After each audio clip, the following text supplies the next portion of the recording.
Дамы и господа, прежде всего я хотел бы выразить искреннюю благодарность всем, кто оказал содействие в организации этого фестиваля. Правительству Республики Саха, кинотеатру Центральный, а также Якутскому отделению общества дружбы Россия-Япония.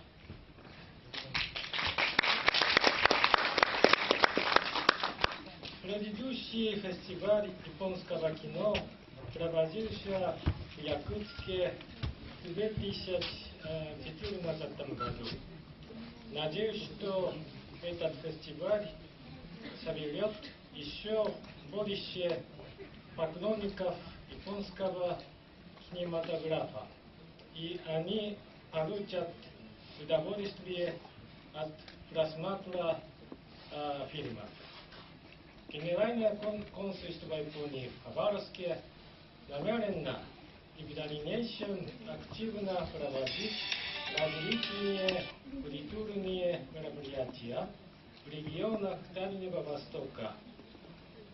Подобно нынешнему кинофестивалю, с тем, чтобы его зрители смогли больше узнать о Японии и ее культуре.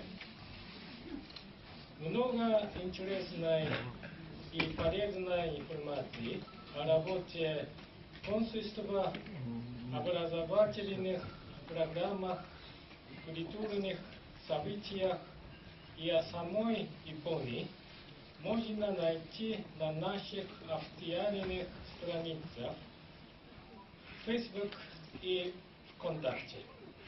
В заключение хочу выразить искреннюю надежду на дальнейшее развитие отношений между Японией и Республикой Саха и Россией в целом. Пусть этот кинофестиваль станет катализатором роста вашего интереса к культуре Японии. Желаю вам приятного просмотра.